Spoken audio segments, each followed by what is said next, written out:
Welcome back to another exciting episode of And Double D, and I'm here with who are you, Debbie?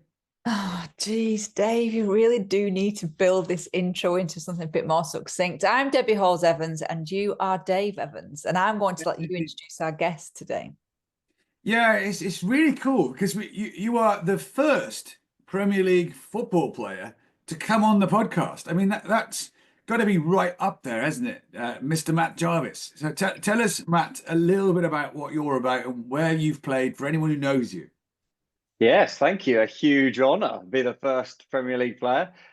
So my background is I played for starting at Gillingham. I played for Wolverhampton Wanderers, West Ham, England, Norwich. Did a little tiny spell at Walsall and finished at Woking in the National League. So I've been from the bottom to the top, back to the bottom. I've been through it all. Or how you actually, so I'm not a football person or actually a sports person, so Dave's definitely going to take over this conversation more than me. I'll just interject with some Debbie questions, but I do think there is this whole element. It's not up or down, is it? It's actually across. I always find it fascinating when people say, oh, we've gone down. Well, no, you've not. You've just developed something else. That's how I see it. But then maybe that's just too nice of you. Well, No, you're not. I'd like to say though, you immediately took me to a memory, right? When I first met you recently, you took me to when you described your collage of clubs you've played for.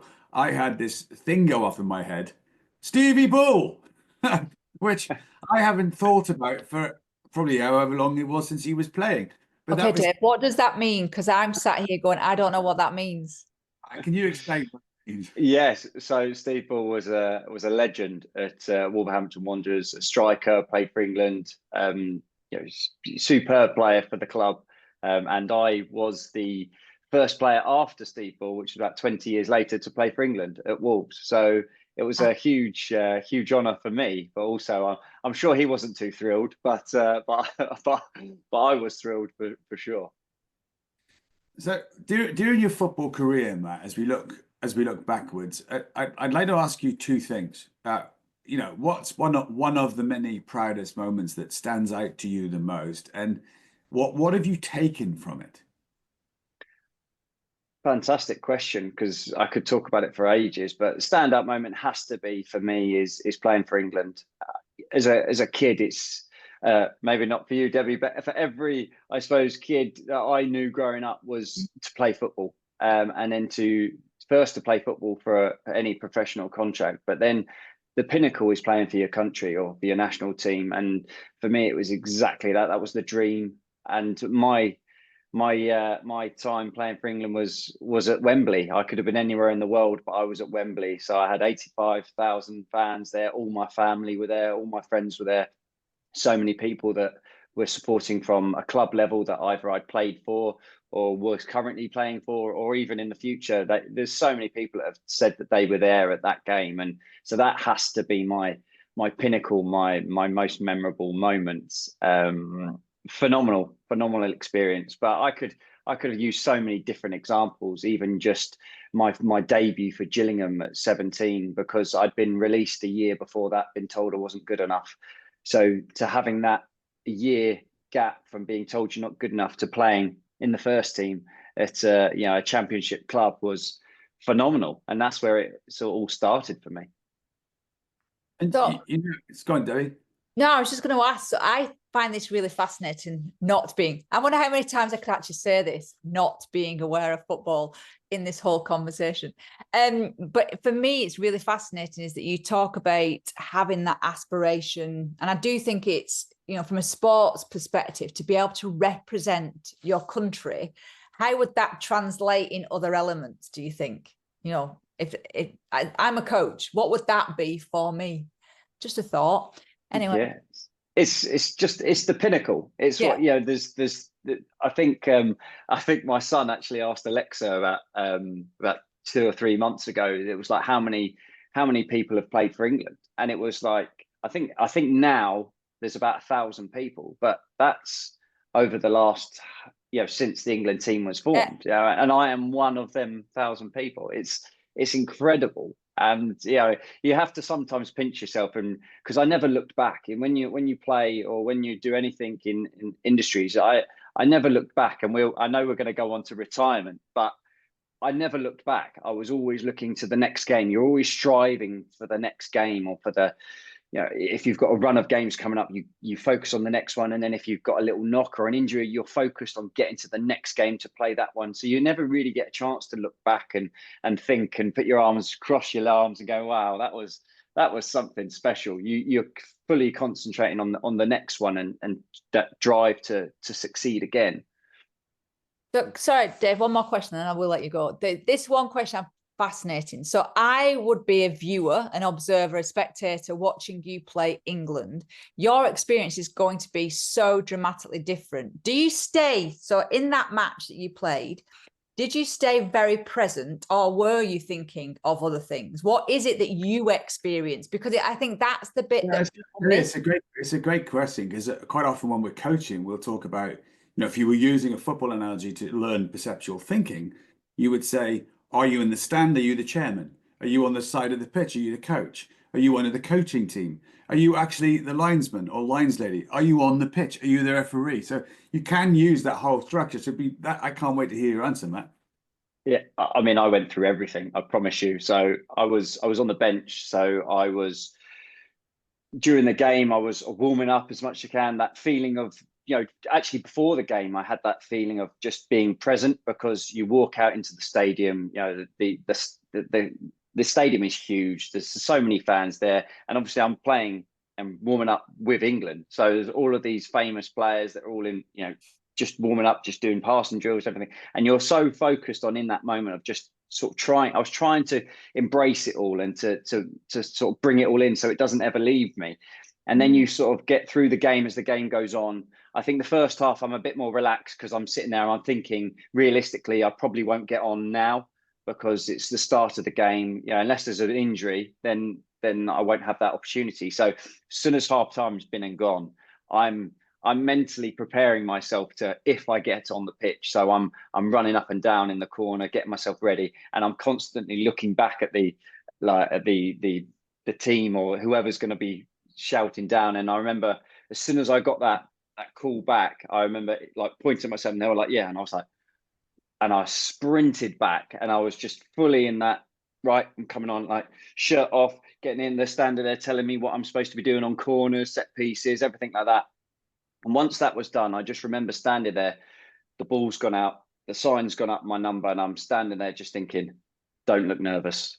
Don't look nervous, because I know that the camera's going to be on me. It's my debut. Everything's sort of going on, and just being like, right, take it all in. This is it. And then as soon as Jack Wilshere came off, give him a high five, and I run on.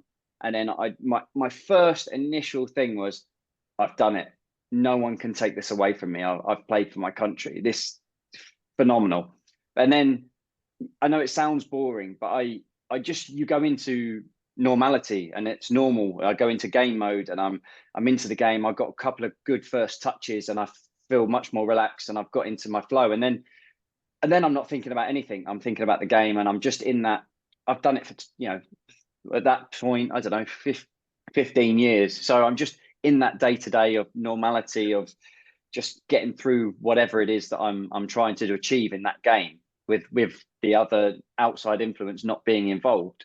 Really, I know it's really hard to it is, and I think that's what fascinates me.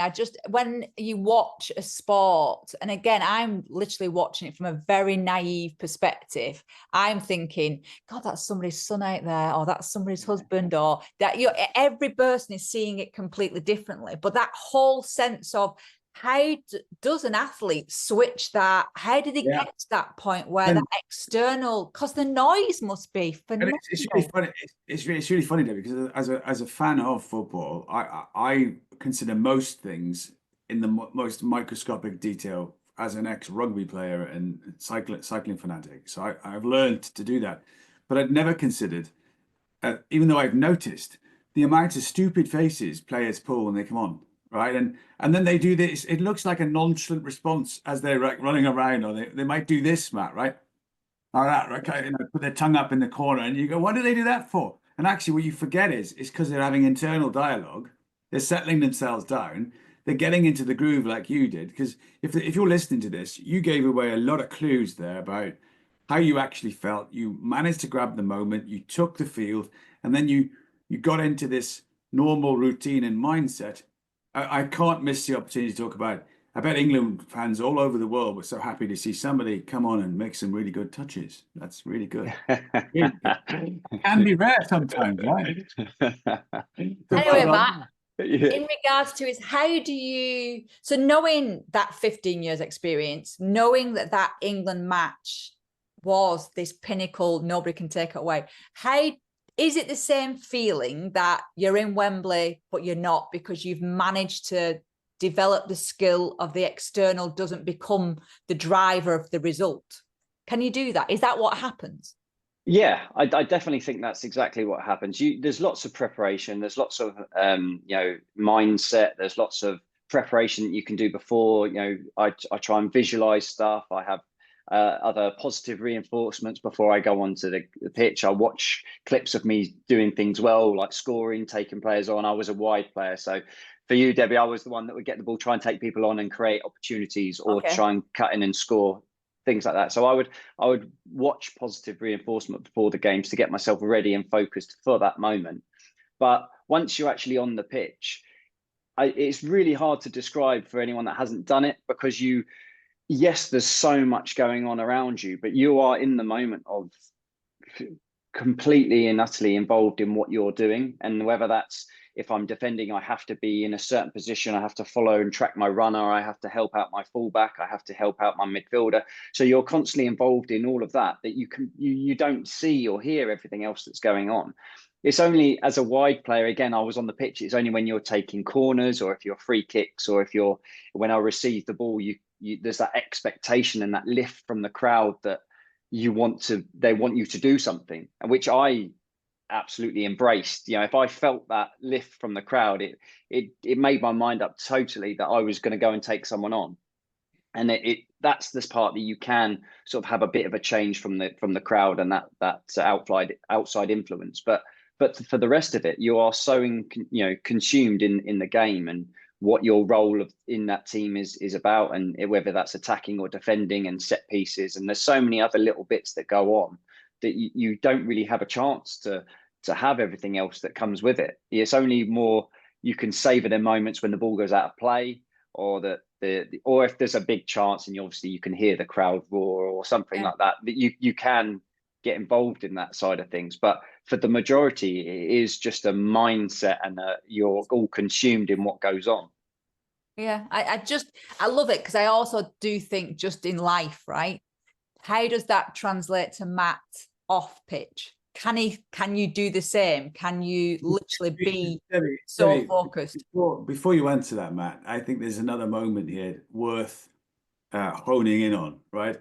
Because I'm immediately thinking about your answers and going, well, how does this relate to business? I think it's really, really clear, right? There's two things you said, if you're listening today, that are direct relations. I think the first one is you knew what you had to do and you were doing it, and you were totally focused on that.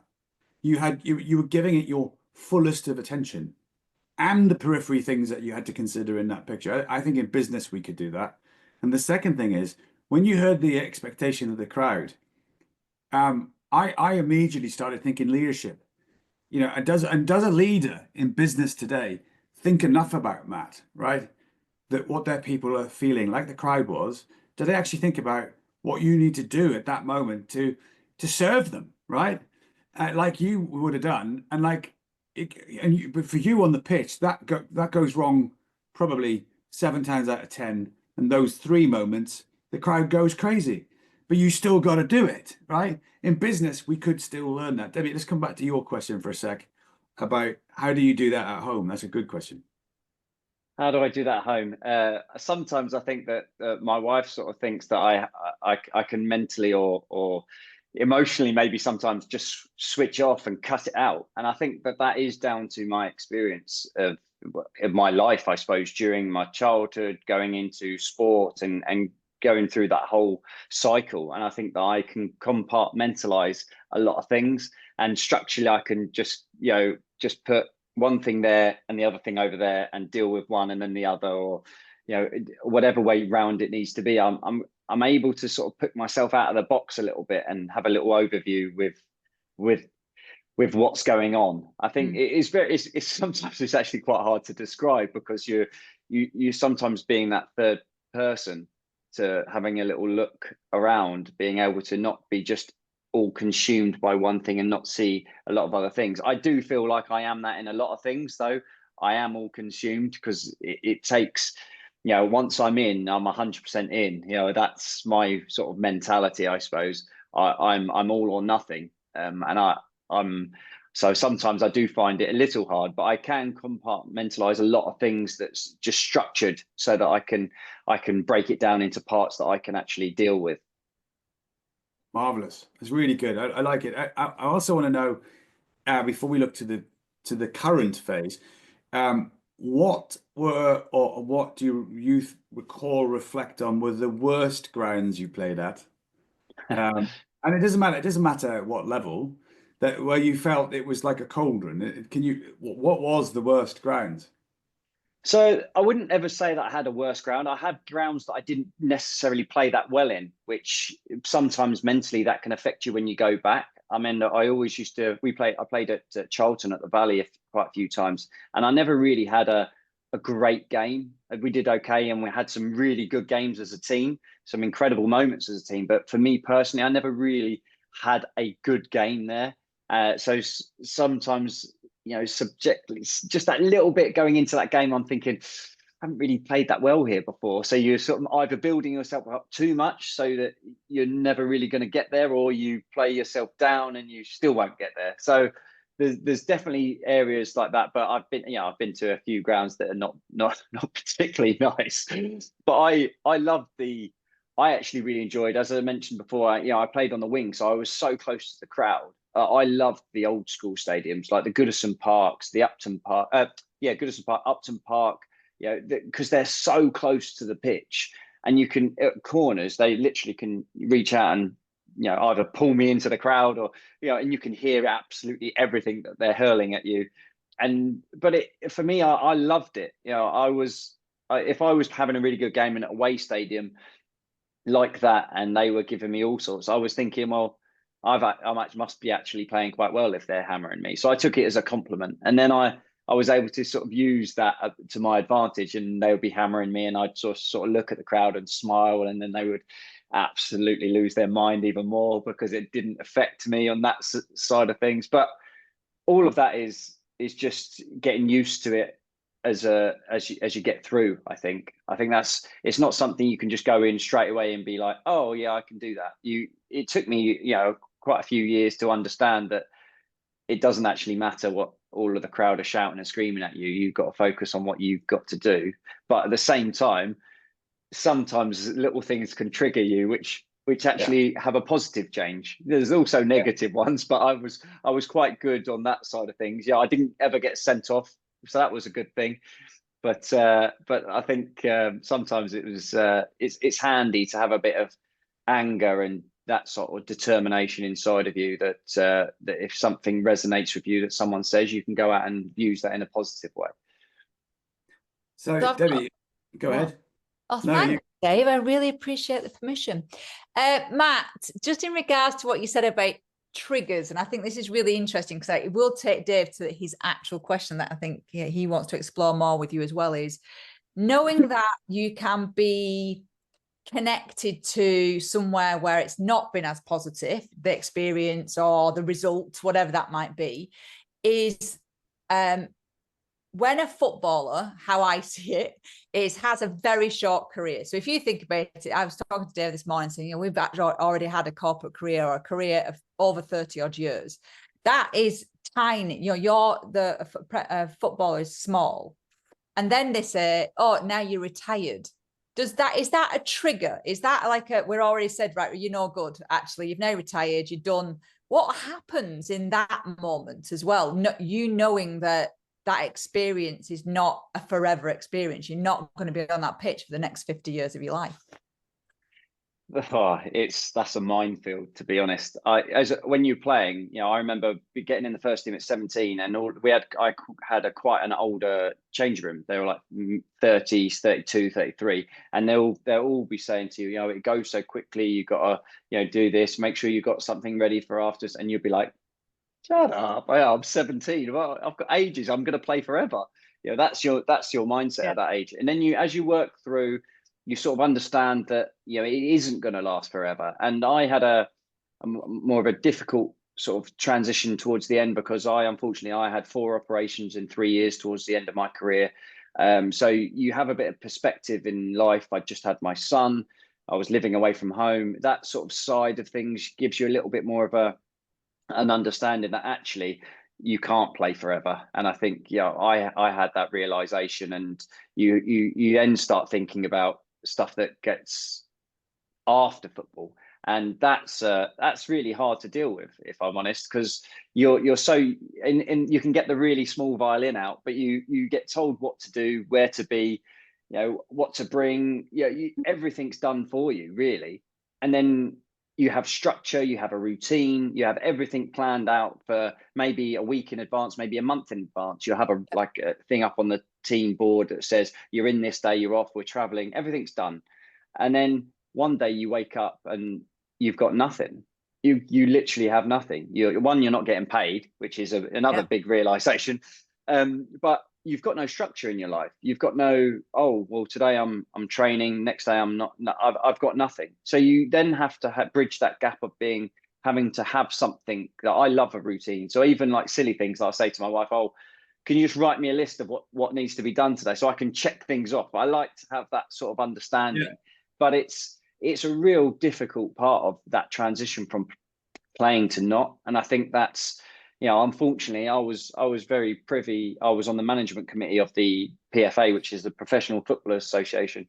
And, you know, statistically wise, it's horrible. You know, once you've retired, I think it was at the time when I was on it, it was I think it was 2 in 5 or 3 in 5 were divorced, and 2 in 5 were bankrupt. You know, Wow. and that is a horrible stat. And I can completely see and understand how it happens, because you're living at a certain level anyway. That's regardless of the money and everything. You're living at a certain level, plus your excitement, your whole meaning of life, I suppose, is what you've done for 20 years isn't there anymore. So you don't have that thrill of going in, seeing your mates, really training, the routine, and then you have the excitement of a match and what everything brings in that, you know, scoring a goal, you know, something like that. It's that exhilarating, and then you don't have that, and also you're not forgotten about, but you know, you're retired now. You're not as important, which is another personal thing, really, that you don't.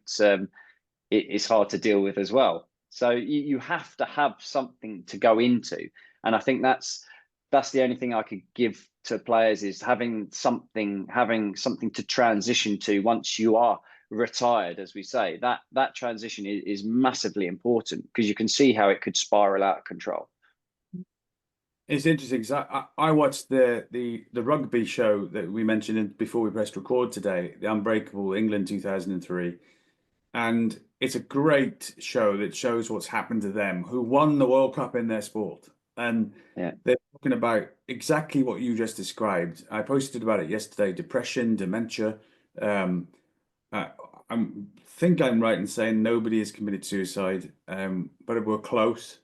And the lack of support, the lack of being able to tell people how you're feeling, and particularly as men, which I'm not surprised by the stats you just shared from bankruptcy and, you know, the effects on the PFA stuff. And when did you last play?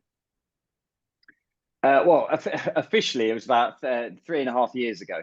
Yeah, 3.5 years. Yeah, every now and again I try to stick the boots on, but body's not quite as good as it used to be. So I minimise that as much as I can. Yeah.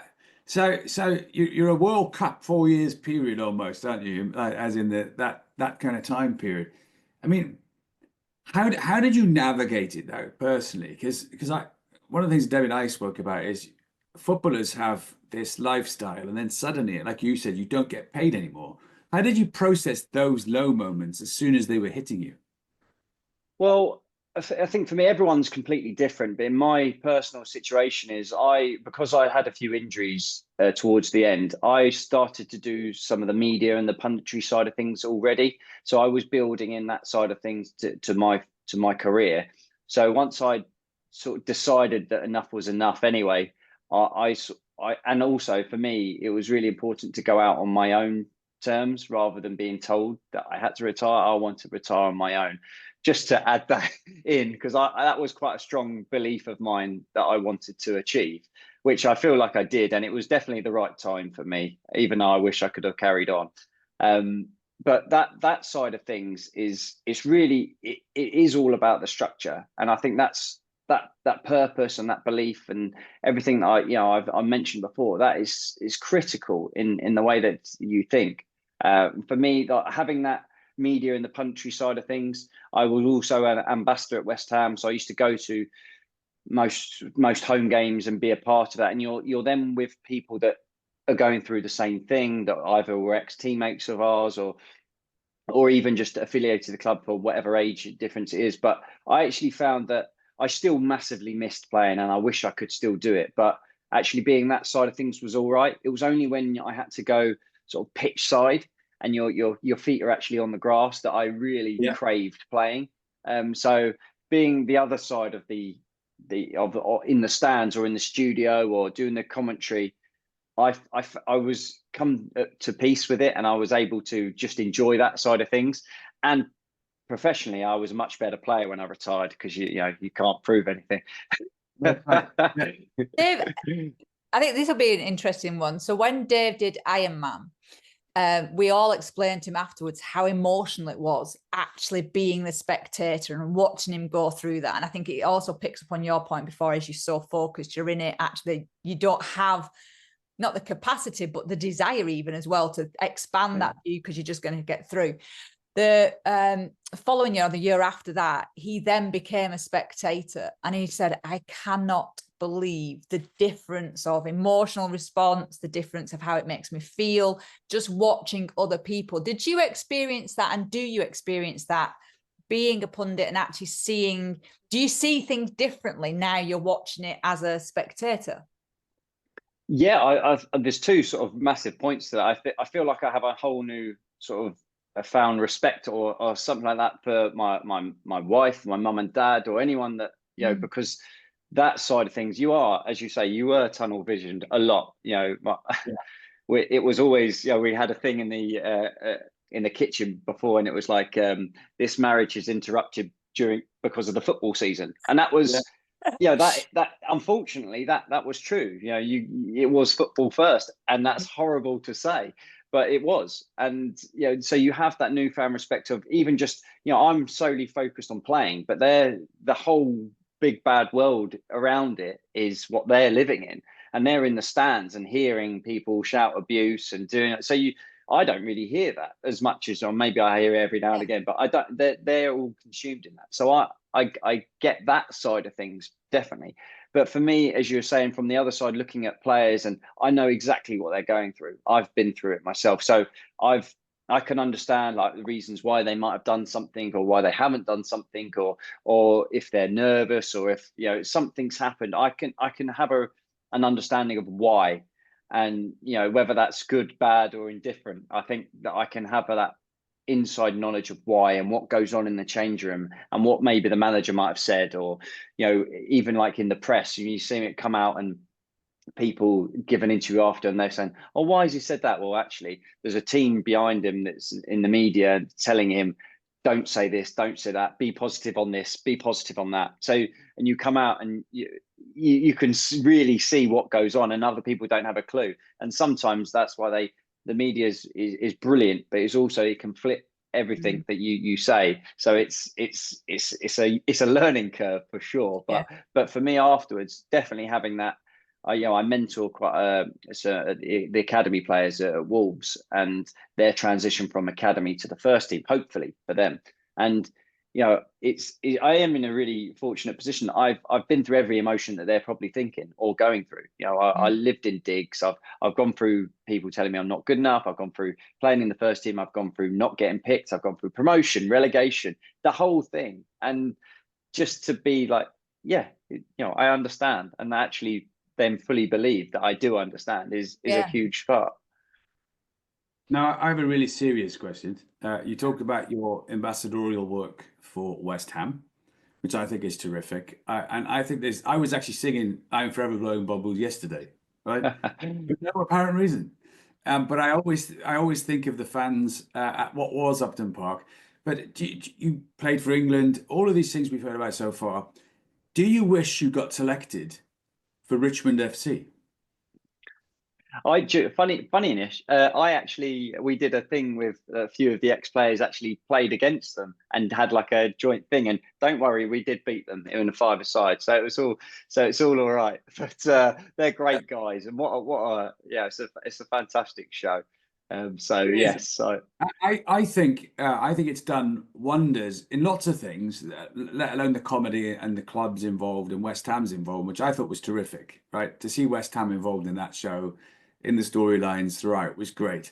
But what it did is sometimes TV and media can do things to society in terms of educating it and fans in football clubs quicker than anything you can ever do as an initiative. And I think the show did that really, really great. But now it's my real serious question.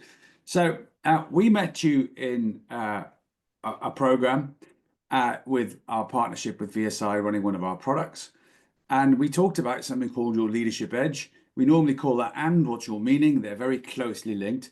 As you look to the future, what would you say your leadership edge or "and" meaning now is? I still think it's mindset. Mindset is my biggest thing. I've had to manage and progress it all through the years, but mindset is a huge thing. I mentioned on the course to you guys that I do like to put myself in a situation that I'm uncomfortable with and step out of my comfort zone, because I feel like it's really important. I'm able to adjust to different situations and meeting all different types of people, doing anything that ranging from, I'm doing the CEO and director of football course, but I'm doing so many other different things that I'm able to cope in them situations. And so I think mindset is a huge part of my and my edge. And that's something that I've had to deal with and work on, but it's definitely a massive part of my upbringing, a part of the way I competed and the way that I've transitioned out of retiring, as we say, into a new career path. So mindset, that's probably my biggest one. And so people know what Matt Jarvis is doing now. So you're doing lots of things, as you've said. Talk us through what are those things that you've expanded into that are helping you and also helping others. So what does Matt do now? Yeah, so I mentioned I'm mentoring the academy kids and the transition from academy to first team. I'm doing my CEO and director of football course with VSI, which is hopefully something that I can go into after the course. I'm a director in a golf events company, which I've just been out to Abu Dhabi to host events for the F1 teams, which is going to be incredible for all next season. I am doing the media and the punditry side, so I'm really enjoying either being in front of the camera or doing the co-commentaries, the radio. It's something that I'm massively passionate about, because I have so much. I've got 20 odd years of experience in playing football. I want to give that back and be able to talk about it, because I'm going to be doing it anyway by watching and being involved in it.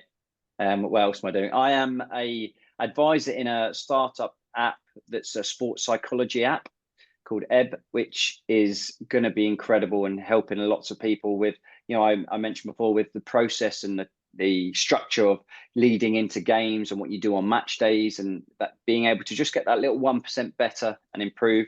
So I'm doing lots of other things. I'm sure I'm missing a few, but obviously the West Ham stuff as well. So yeah, quite. I enjoy all of it as well. That's the biggest part. If I didn't enjoy it and believe in it all, then I don't think I'd be able to do it, because I mentioned I'm either 100% in or I'm not, and that's the biggest part. So one of the things I like about your list of things that you're up to is it connects directly with a very particular view we have of the world. So when you run your own business, you don't tend to see Monday to Friday anymore. You don't see 9 till 6. You tend to see time. What we do in our actual life is we will work as hard as is necessary and be as flexible as we choose. And it sounds to me like you might be accidentally in that world, Matt. That is, how do you see time? Because in football, you were in a 7-day week anyway, weren't you? Yeah, So absolutely. Yeah, that's totally. I think I'm used to it, and with football as well, it's, say it's a Saturday today and tomorrow we're off. Well, hold on. Now manager's just come and said you're in tomorrow, and we're in. There's nothing you can do about it. You're in. So that change and that having to let people down, I suppose, or just having that, just being able to just shift your mindset and change everything all of the time is what I'm used to. I think 2 years ago was my first Christmas off in 20 something years. That was a whole new experience. There is no bank holidays. I could, I even now, everyone, oh, it's bank holiday Monday. Oh, is it? I've never, that doesn't even register in my mind. That sort of thing is all new to me. So I'm definitely with you on that. And it doesn't matter what day of the week it is. It's just, if there's work, there's work. And that's the way I've sort of transitioned into. So I'm going to have a final question in a minute before I ask Debbie to think about her final question straight after me, Matt. You see, I love the fact that you're showing the listeners today what's possible, right? There's not a single bit in your vocabulary that says maybe, what, as in, what if I can't? You're not, and this is not about can't. This is about noticing that you are a very towards motivated, energized individual. And I think there's a huge amount of lessons for anyone listening, just to that alone. And I think you bring energy to that then, which is really fab. So if you were to leave a parting thought for somebody listening to this, is there a single thing you'd like to select? And you can repeat that if you like, or say something else, right? That you want them to think about, either in sport or not in sport. It doesn't matter. Yeah, I mean, the biggest thing for me growing up and to getting to where I wanted to be, and I'm still going to have to do that now, but the biggest thing that I did in my first part of my career with football was sacrifice. I think sacrifice is the biggest thing that I ultimately did. Yes, it was for the greater good, but it's not, imagine as a 16, 17-year-old and there's parties here doing everything. I missed out on a lot of stuff because I was dedicated to football and to improving myself and to get to where I wanted to be. And sacrifice is a huge part of it. Yes, there's the glitz and the glamour that everyone else sees, but you don't get to see what goes on behind the scenes and the hours that you put into to improve on one small area, or the not going out here, not doing that, and staying in. Christmases, people just that's just normal. No, I didn't have Christmas for 20 years in a nice way. Like we did Christmas dinner on Christmas Eve to try and make sure that I could see some family then. But then Christmas Day is not your normal Christmas Day, and then you'd be in a hotel, and then Boxing Day's the same. It's the game. New Year's Eve was nothing. You never did anything New Year's Eve because you had the game the next day. So there's sacrifices that you have to make for anyone to get to where they want to be, and I think that's a huge part of the starting blocks that you need to do to achieve. And I definitely take that as a big chunk of it. Debbie, do you have a final question to stretch Matt today? I don't have a final question because I think we need another chat. This is where my head's at, because we also got to see and hear more of your story and your upbringing and how that, and I genuinely do think, and I would maybe even challenge you on the word sacrifice, because I think it's the ability to make a choice that works for you. And I think that's, the sacrifice is maybe some of the things that you weren't allowed to do, but you are making choices for something that you are applying your skill and your gift to, your ability to enjoy what you were doing. Because a lot of people don't do that, right? They'll make sacrifices for all the wrong reasons that don't help them or help others. So me, Matt, I like a good challenge when it comes to work. But I just want to say, I would love us to explore even more. And I know that the more work you do and the more what you do outside of just being on a football ground, I think will be really fascinating for others, because there is so much more, the mindset elements. And so I just want to say thank you. And you've actually, not that I'm into football, I don't think I will be, actually spun me that way, but I'm genuinely really excited to know and understand more about, you know, what the individual does, sacrifice and choices that they make that actually translates into everyday world. So I thank you for sharing that. I really appreciate it. And Matt, Absolute pleasure. I'm going to be your QC just for a second. I think sacrifice, Debbie, was a good challenge, but I'd like to challenge your challenge Great, because you go for it. books in the noughties wrote about leaders have to give up to go up. But I think the middle ground here is whenever you faced a challenge, setback, difficulty, you walked into it. And I think there's a real power there in the, and listener can decide which one of the words it is, right? But what we can't argue about is you've demonstrated that you faced a challenge and you walked into it. And whatever happened next, you were ready to deal with. And I think we can all do that in any line of work in life, you know, and I think that's terrific. So yeah, I agree with you, Debbie. Matt, we should have another conversation. This has been a great start. Yeah, I've loved it. It's been great. Thank you. Absolute pleasure. Yeah, I'm more than happy. Yeah, definitely. So this has been And Double D. We've been talking to Matt Jarvis. As you may or may not have heard, he didn't get selected for Richmond FC, but England did give him a shot. And we've talked about life after football, life during football. We've talked about the challenges he's faced. We've learnt about some of his personal experiences and those new experiences of being a spectator and the frustrations that brings too. Above all else, Matt has been humble, honest, energetic, and real, and is showing all of us how we too can take the next moment either seriously or not, but either way, jump straight into it with both feet and find out what does happen next. We've been And Double D. This is And Double D.